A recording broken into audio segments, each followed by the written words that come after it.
모세는 시내산에 올라가서 40일 동안을 음식도 먹지 않고 물조차 마시지 않고 그렇게 보냈습니다. 그것도 2번이나 합하여서 80일이나. 그리고 그 40일과 40일 사이가 불과 며칠밖에 안 되는 그런 간격을 두고 80일 동안 금식을 했습니다. 첫 번째 40일이 끝나고 하나님이 율법을 새길 돌판 2개를 주셔서 그것을 가지고 내려왔는데 금송아지 우상을 섬기는 것을 보고 이 돌판을 깨버렸어요. 그리고 우상도 깨버리고 하나님 앞에 목숨 걸고 기도로 매달렸습니다.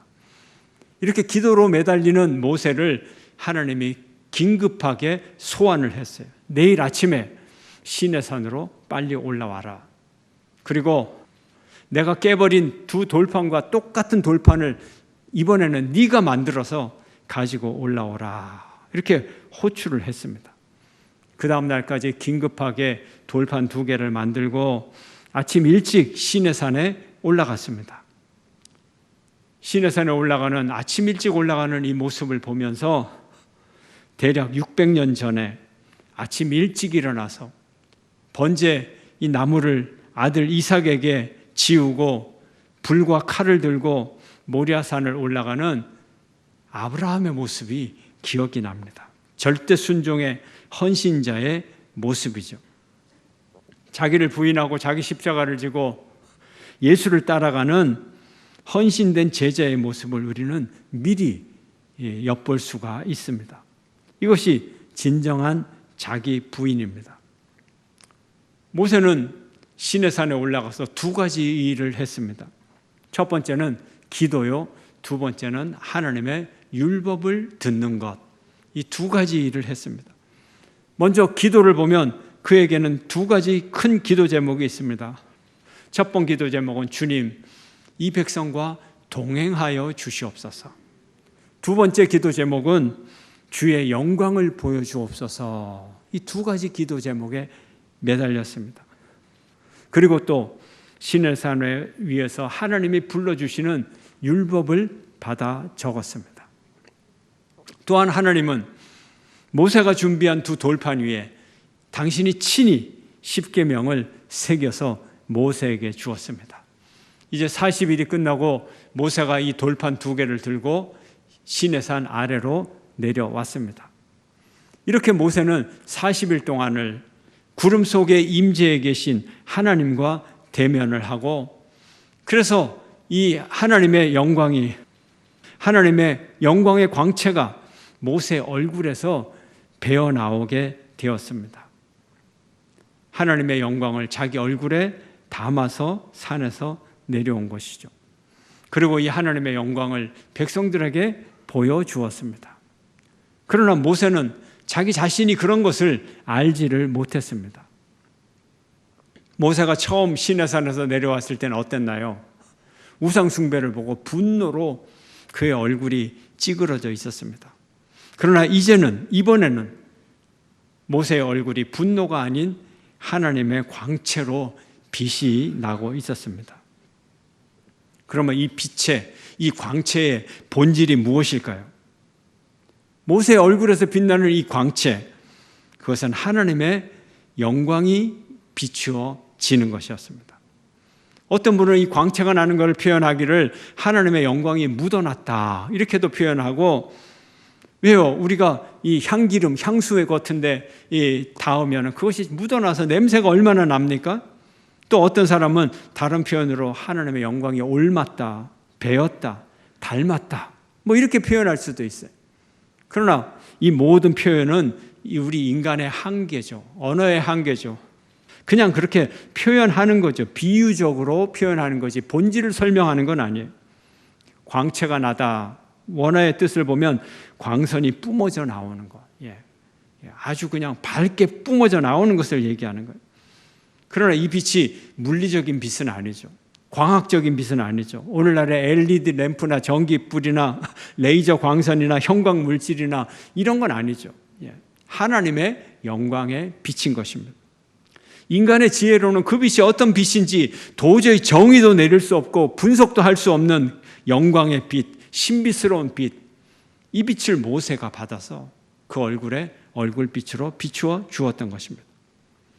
모세 얼굴의 광채, 어떤 교훈을 줍니까?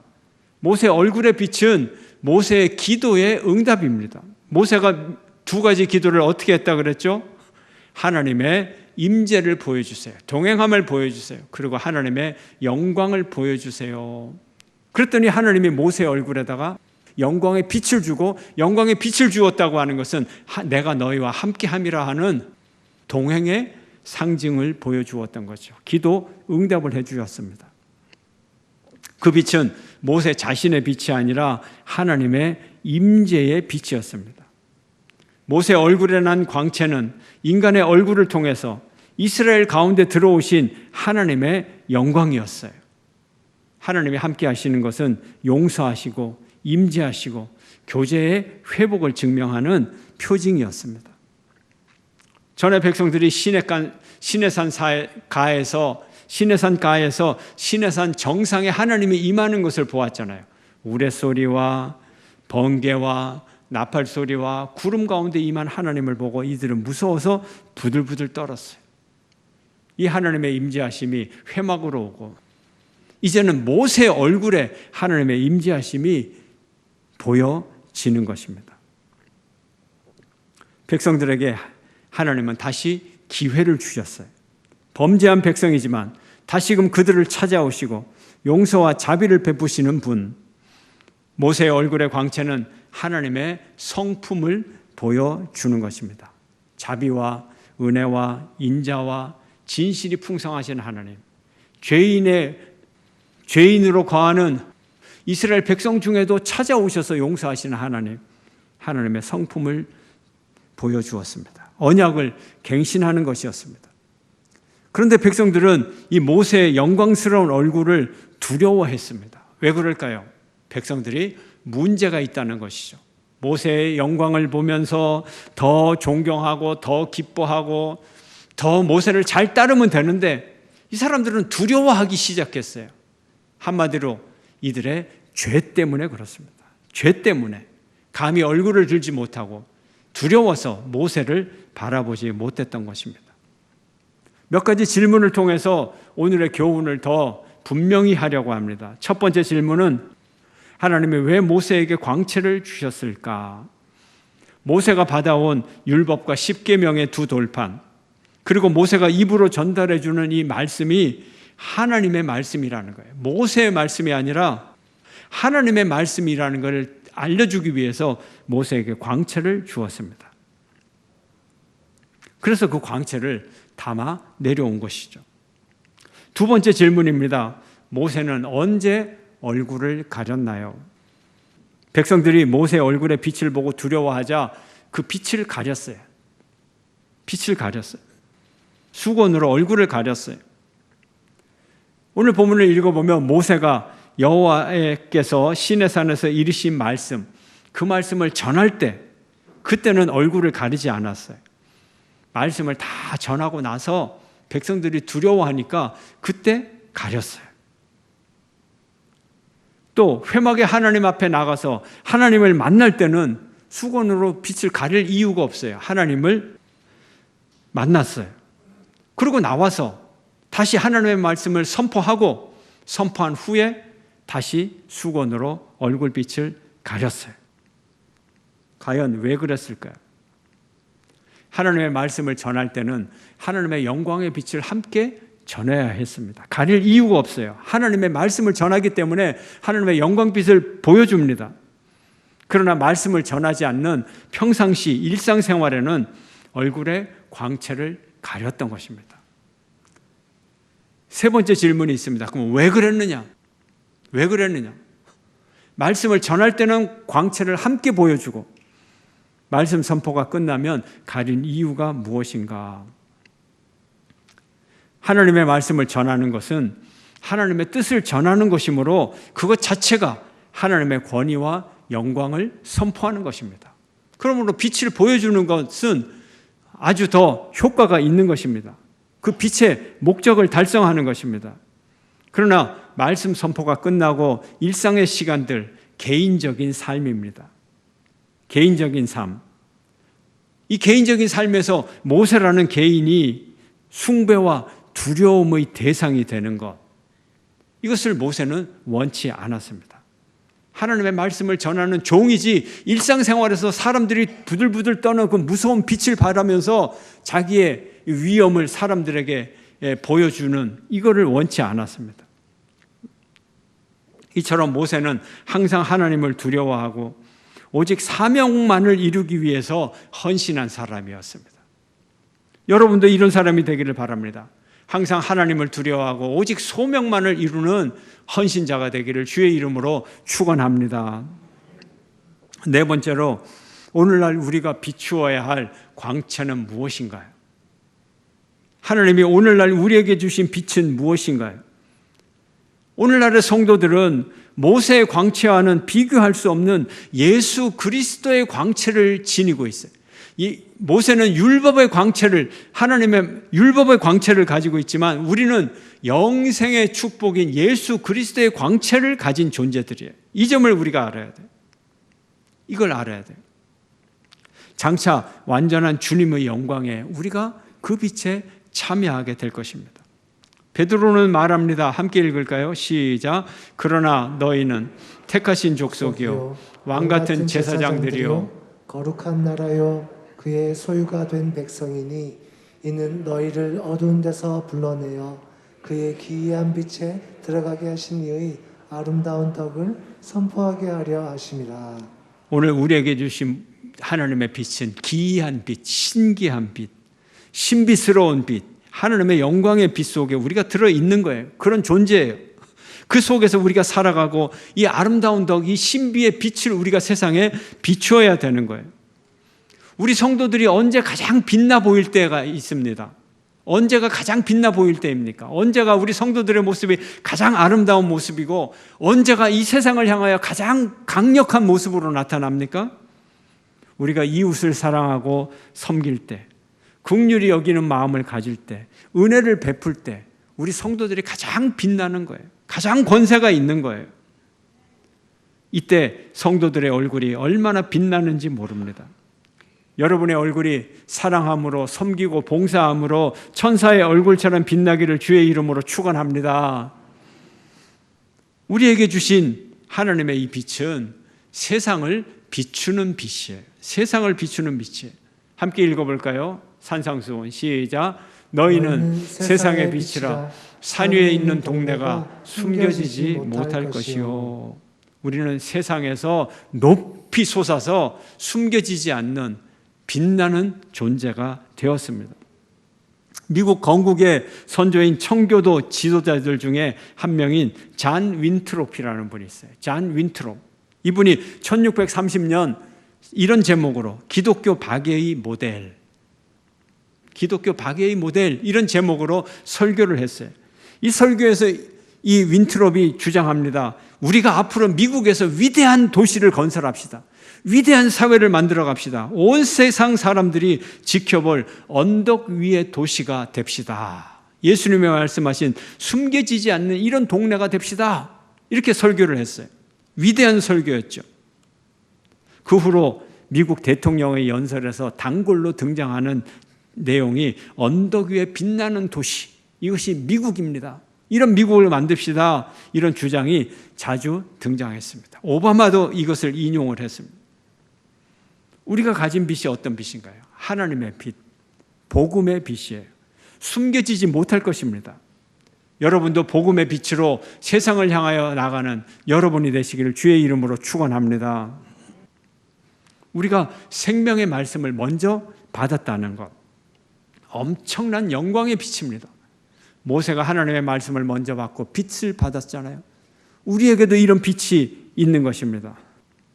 말씀을 먼저 배우고 누린 자에게는 그 말씀을 이 빛과 함께 온전히 흘러보내어서 다른 사람을 세워야 할 사명이 있는 것입니다. 예수님은 말씀하십니다. 함께 시작. 이같이 너희 빛이 사람 앞에 비치게 하여 그들로 너희 착한 행실을 보고 하늘에 계신 너희 아버지께 영광을 돌리게 하라. 그렇습니다. 빛을 받은 사람이 빛을 비춥니다. 우리는 복음의 빛을 받고 복음의 빛을 비추어야 합니다. 여러분의 자녀들, 다음 세대에게 말씀을 전하는 일이 얼마나 소중한지 기억하십니까? 정말로 말씀을 잘 가르치고 그들이 배우도록 힘쓰고 있습니까? 주일학교 사역, 교사들 정말 중요한 일을 하고 있어요. 정말 수고를 하고 있어요. 부모의 사역이 정말로 소중합니다. 모세가 하나님으로부터 말씀을 받고 그의 얼굴에 광채가 난 것처럼 오늘 우리 성도들이 말씀을 배우고 나누고 전하고 가르칠 때 우리의 존재가 빛나는 존재가 되는 거예요. 우리 얼굴에 빛이 나게 되는 거예요. 모세의 얼굴의 광채가 여러분에게서도 남을 믿으시기를 축원합니다. 우리가 1대1과 소그룹과 대그룹과 목적이 이끄는 양육과 마을 모임, 세미나 모든 것들을 통하여 말씀을 배우고 전하는 여러분이 되시기를 축원합니다. 며칠 있으면 3.1 운동 기념일이 됩니다. 3.1 운동은 한국 근대사에 큰 획을 걷는 민족 운동입니다. 가장 큰 특징은 비무장, 비폭력 운동으로 일어났던 것입니다. 이것은 다른 말로 하면 교회가 복음의 빛을 세상에 비춘 사건입니다. 3.1 운동은 1919년 3월 1일부터 시작하여서 각계각층이 참여하고 약 1년 동안 지속된 운동으로서 거족적인 항일 민족 독립운동, 이 모든 것을 총칭하는 용어인 것입니다. 각계각층이 온 국민이 참여했지만 그 중에 세 가지 분야에서 앞장서서 참여를 한 것입니다. 첫째는 학생들, 둘째는 천도교, 셋째는 기독교. 이들이 합력을 해서 중추적인 역할을 했던 것입니다. 특히 교회는 전국적인 조직망과 훌륭한 지도자들, 그리고 미국과 연결을 가진 선교사들, 이들을 통하여 연결되어 있었습니다. 학생, 천도교, 기독교 세 분야라고 말했지만 이 학생들은 다 기독교인입니다. YMCA를 중심으로 활동하는 그런 사람들이었습니다. 민족 대표 33명 중에서 기독교 대표가 16명인데 그리고 그 중에서 YMCA 관계자들이 9명이 되었습니다. 그러면 기독교와 천도교 이 중에서 누가 더 기여를 했을까요? 1919년 한국의 인구는 2천만 명이었습니다. 당시 교회 숫자는 대략 3,200개, 기독교 인구는 20만 명, 전체 인구의 1%였습니다. 여기에 비해서 천도교는 300만 명의 신도를 가지고 있었습니다. 그러나 이들은 동원력이나 조직력이 1% 기독교인보다 훨씬 약했습니다. 3.1 운동 독립선언서를 작성한 최남선 씨가 후에 인터뷰에서 이런 말을 했습니다. 당시에 나는 의식적인 기독교 신자는 아니었습니다. 나는 대체로 어려서부터 기독교 서적을 읽었고 당시 애국 지사들은 대개가 기독교 교인들인 만큼 그들과 무시로 상종하는 동안에 자연 기독교적인 사상을 가지게 된 것입니다. 나의 사상에서 기독교적 영향을 빼면 도저히 이해할 수가 없다고 봅니다. 그가 자기를 이렇게 소개했어요. 자기 정신은, 자기의 모든 의식은 다 기독교에서 온 것이다. 그가 기독교 신자는 드러난 신자는 아니었지만 이승훈, 안창호, 전덕기 이런 기독교인들에게 배우고 무척 존경을 표했습니다. 그러므로 최남선은 성도들을 통해서 복음의 빛을 받은 존재였고 그리고 최남선에게 기독교적인 사상, 기독교적인 정신이 그 마음을 지배하고 있었습니다. 그러므로 그가 작성한 기미 독립선언문 속에 본인이 고백했듯이 기독교적인 사랑, 정의, 평화, 독립사상 이것이 그 속에 들어있고 그것을 나타내는 것, 이것은 당연한 것입니다. 그가 하나님의 빛을 받아 또다시 세상을 비추는 빛이 되었던 것입니다. 일제의 반응은 어땠나요? 일제는 교회를 불태우고 기독교인들에 대한 폭력과 구타와 체포와 고문과 처형, 학살, 이것을 서슴지 않았습니다. 어떤 지방에서는 온 마을 사람들이 다 함께 일어나 만세운동을 벌였는데 일제가 구속할 때는 기독교인이냐 아니냐를 물어서 교인들만 모조리 잡아갔습니다. 여기엔 다 의미가 있는 거죠. 가옥이나 재산상의 피해, 전국적으로 일어났는데 그것을 보면 오직 기독교 교회만 이 건물의 피해를 입고 재산상의 피해를 입었습니다. 이것이 무엇을 뜻합니까? 일제가 3.1 운동의 주도 세력을 기독교로 보고 기독교 탄압을 목표로 했다. 우리가 이렇게 이해할 수가 있는 것입니다. 그 당시에 교회는 산 위에 우뚝 서서 하나님의 영광의 빛을 온 세상에 비추는 교회의 모습이었습니다. 바로 이 교회의 모습을 죄인인 일제가 무서워하고 두려워했던 것입니다. 그러나 그 빛은 감추어지지 않았습니다. 3.1 운동은 전 세계에 영향력을 미쳤습니다. 중국과 대만과 인도와 아시아와 아프리카와 여러 지역에 큰 영향을 끼쳤습니다. 이것이 교회의 사명입니다. 오늘 이 시대에 우리의 사명은 무엇입니까? 우리의 사명을 잊어버려서는 안 됩니다. 우리의 사명을 맡겨서는 안 돼요. 이 세상에 돌아가는 것을 다른 누구가, 다른 어떤 계층이 해주겠지 맡겨서는 안 돼요. 세상 권력은 뭐라고 얘기합니까? 우리에게 맡겨주십시오. 4년만 맡겨주십시오. 5년만 맡겨주십시오. 하겠습니다. 그러나 우리는 맡기는 순간 절도를 당하는 거예요. 절대 맡겨서는 안 돼요. 고양이에게 생선을 맡기지 못하듯 하늘나라의 소명을 남에게 맡길 수가 없습니다. 맡기지 않고 우리는 감시하고 감독하고 앞장서서 추진해야 되는 거예요. 이게 우리의 사명이에요. 우리의 빛이에요. 이 세상에서 정의와 공의를 이루는 일, 사랑과 긍휼을 전하는 일, 남에게 맡길 일이 아니에요. 의지할 일이 아니에요. 아무도 해주지 않아요. 왜요? 그것이 우리 성도들의 사명이기 때문에, 교회의 사명이기 때문에 지금 누구 탓할 시간이 아닌 것입니다. 누구 탓할 상황이 아닌 것입니다. 하나님의 불꽃 같은 눈동자로 하나님의 영광을 빛을 내뿜으면서 감당해야 될 사명, 이것이 교회의 사명인 것입니다. 하나님의 큰 영광의 큰 불화산 같은 그 큰 영광을 불결한 우리의 영혼의 작은 찻잔 속에 담을 수도 없습니다.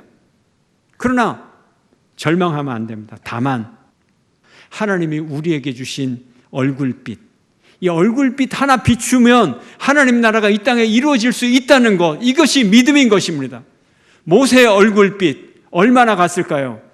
시내산에서 가지고 온 그 얼굴빛 얼마나 갔을까요? 그 광채가 며칠이나 갔을까요? 금방 사라져 버렸어요. 그러나 금방 사라져 버릴 모세의 얼굴빛, 모세의 얼굴의 영광, 이거 하나 가지고도 온 민족을 출애굽의 역사를 이루어냈던 것입니다. 여러분에게 주신 하나님의 영광의 얼굴빛, 시시한 것이 아닙니다. 여러분이 속한 공동체를 고칠 수가 있어요. 한 명이라도 고칠 수가 있어요. 우리의 나라를 고칠 수가 있어요. 새로운 역사로 나갈 수가 있어요. 이것이 새 역사를 이루는 일인 것입니다. 하나님께서 저와 여러분을 통하여 이 세상에 하나님의 빛을 밝게 비추시기를 저와 여러분에게 하나님이 이런 소명을 주시고 우리가 이 소명을 이루기를 주의 이름으로 축원합니다.